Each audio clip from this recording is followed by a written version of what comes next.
Maryland or Maryland. Development of the Maryland land market. And the colonial Maryland land record system. Part 5. George Calvert's plan for his new colony. Now let's examine George Calvert's plan for his colony. Young King Charles, he was now only 32 years old, 5 years older than Cecil Calvert, yielded to George Calvert's wishes and granted him a tract of land between the James and Pasamagnus rivers. The Pasamagnus is now known as the Chowan River. But this grant was strongly opposed by some of the dissolved Virginia Company investors on the pretext that they were themselves about to settle colonists on that region for the purpose of raising sugar. So Baltimore asked the king to reconsider the matter. The referees, also taking into consideration the fact that the Dutch were establishing themselves between Virginia and the New England settlements, and that it would be advisable to push English colonization further northward, recommended a grant of lands lying considerably to the north of the Virginia colony.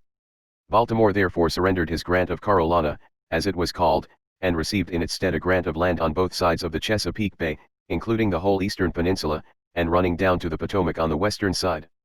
No part of that territory was then thought to have been granted exclusively to Virginia. Baltimore spent the last 2 years of his life constantly lobbying for his new charter, though the obstacles proved difficult.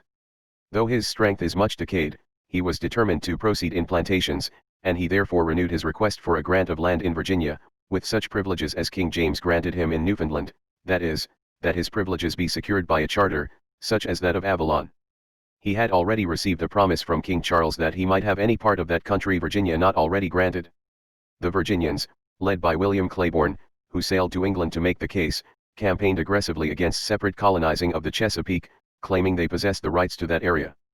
Claiborne was actually angling for the king to grant him the Virginia province, which was now a royal colony and no longer a possession of the failed London Company. George Calvert was working on plans for his new colony with the assistance of a group of aristocrats who were interested in the colonization and willing to assist to a limited degree to certain financial responsibilities. While he lobbied King Charles for the location for his American utopia, Lord George Calvert drafted his version for his proposed charter. The charter, as presumably drafted by George Calvert, defined the relations of the proprietor to the king. It also defined his relations to the colonists. He envisioned a nuevo feudal utopian state, a settlement where Catholics and Puritans could practice their religion without the interference of Anglicans, members of the established Church of England. He knew he couldn't get away with a niche only for Catholics, as the folks in the northern colonies had established settlements just for Puritans, so he envisioned a community where anyone who professed a Christian religion was free to practice the religion of his choice. The final Maryland charter, a proprietary charter, was strongly feudal in tone. Remember, a palatine was feudal lord having local authority that elsewhere belongs only to a sovereign. George and his heirs would be absolute lords and proprietors, many kings in their many kingdom. As the palatines of their palatinate, they could grant titles and lands with manorial rights. In writing the Maryland Charter, George Calvert envisioned using the land he controlled to build his second pillar, loyalty. He reached deep into the English past for his method to accomplish this end. The manorial system offered a number of advantages.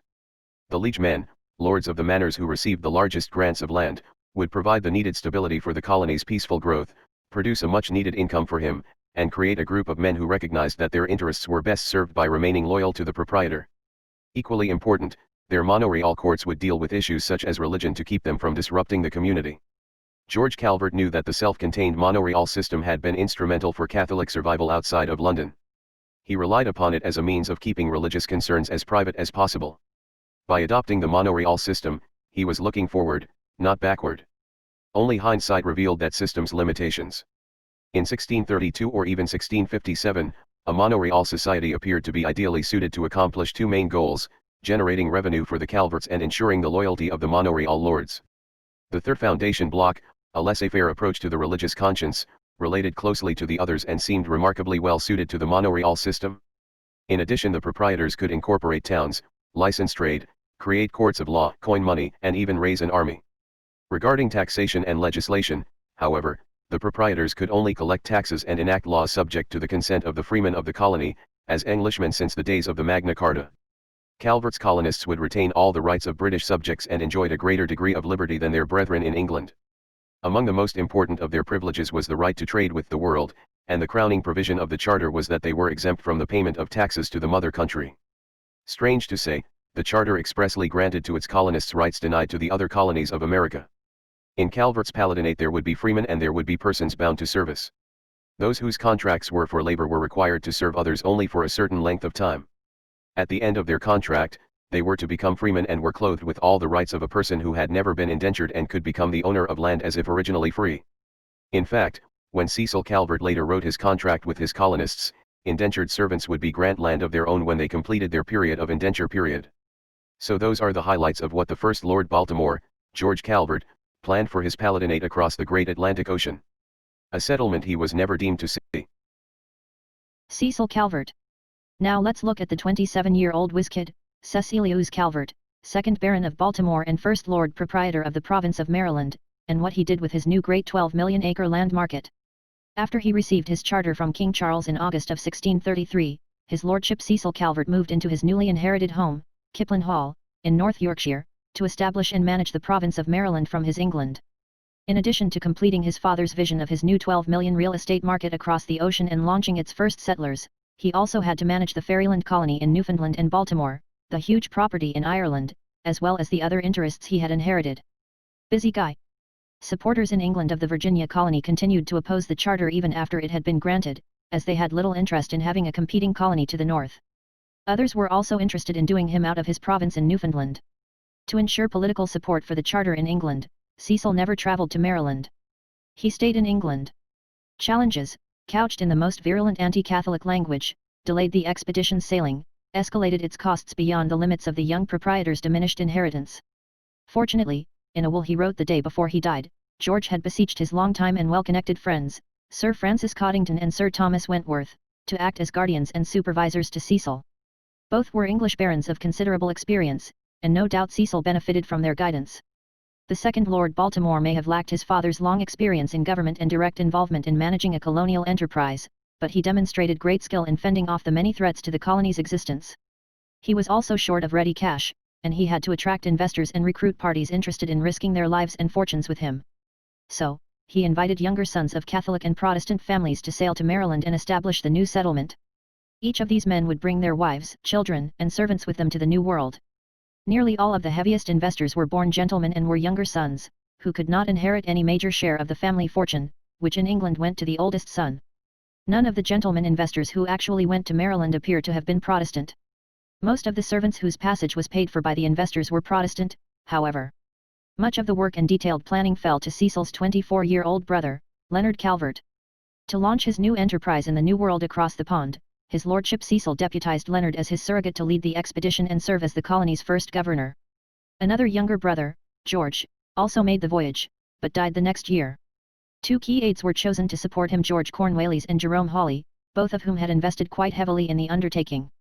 Both served as commissioners of the new province, and Cornwallis served as deputy governor in 1638, justice of the provincial court in 1658, and chief military officer.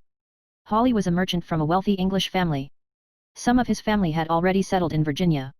His older brother was the governor of the English colony on Barbados. Early in 1634 the first shipload of Maryland immigrant settlers chose a site at St. Mary's on a tributary of the Potomac near its mouth. Most of the settlers, about 140 in number, were Protestants, as best as can be gleaned from the historical records. Many were indentured servants. The settlers also included about 20 gentlemen, some of their wives, and 2 Catholic Jesuit priests. Completing the initial steps taken by his father, Cecil Calvert added a new province to the British Empire. As a land developer, Cecil had given some very detailed instructions to the surrogates he sent over to execute his vision. Street layout, land use, architectural controls. For example, there was to be a town, and surveyor Robert Simpson was to survey out such a proportion of land in and about the intended town as likewise in the county adjoining. Then they were to assign every adventurer his portion of land both in and about the intended town and likewise within the country adjoining to his adventurers. Next, his lordship's surveyor was to draw an exact map of the country. All the planters were to build their houses in as decent and uniform a manner as their abilities and the place will afford, and near adjoining one to another. Streets were to be marked out. Each man was obligated to build one by another. Divisions of land were made adjoining on the back sides of their houses and to be assigned unto them for gardens and such uses according to the proportion of everyone's building and adventure. So surveyor Robert Simpson started laying out what was to become St. Mary's City, the first settlement in Maryland, our Maryland. Colonial America's great 12 million land market. Completing the initial steps taken by his father, Cecil Calvert added a new province to the British Empire. And surveyor Robert Simpson started laying out what was to become St. Mary's City, the first settlement in Maryland, our Maryland. Colonial America's Great 12 Million Land Market. Leonard Calvert, 1606 to 1647, came to Maryland aboard his family's ship the Ark as an immigrant on the first expedition as its first colonial governor. 24-year-old Lenny had proven his mettle during his father's adventure in Newfoundland a few years earlier. He had led a number of that colony's settlers aboard the Ark in an encounter with French pirate ships and captured several prizes. Now, he set upon the task of setting up the settlement of his brother's 12-million-acre real estate development and governing the province of Maryland. But almost immediately Lord Cecil Calvert, the proprietor living in his plush at home on his estate in North Yorkshire in England, acting through his brother Governor Leonard Calvert on the scene 3,700 miles away in Maryland, and the Colonial Assembly, struggled for the power to initiate legislation. Following his brother's instructions, Leonard Calvert at first attempted to govern the Palatinate in an absolutist way, under feudalistic precepts with the assistance of only 2 commissioners. That didn't last long. They stepped ashore in Maryland in March of 1634, and just 10 months later, in January 1635, Leonard had to summon a colonial assembly, which became the foundation the modern General Assembly of Maryland. It was the third legislature to be established in the English colonies, after the House of Burgesses in the Dominion of Virginia, and the General Court in the Commonwealth of Massachusetts. In 1638, the Assembly forced him to govern according to the common law of England, and subsequently the right to initiate legislation passed to the new General Assembly, representing the common freeholders, owners of freehold property, as subjects of the Crown. The Calvert family was active in Maryland for many years. We'll give you brief thumbnail biographies at the end of this program for those who have an interest in such minutiae. So now let's get to the meat of our program, the Colonial Land Patent System in Maryland, a 20-minute paper presented in 1978 by Ralph Donnelly. The elements of Ralph's paper. 1. Introduction by Ralph Donnelly. 2. The Colonial Land Patent System. 3. The Surveyor General and the Land Records. 4. Improving the System.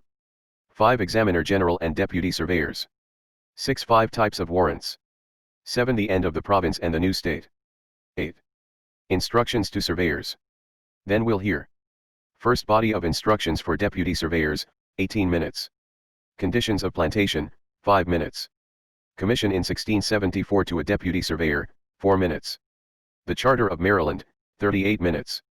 Those were contained as appendices with Ralph's paper. And we've added a few more dollops to finish off our story, Maryland our Maryland, the Great Land Market. Thumbnail bios of 17th century Maryland Surveyors General, 9 minutes. 17th century Maryland Governors. Calverts who governed Maryland. So now move on to Ralph's paper, the Colonial Land Patent System in Maryland.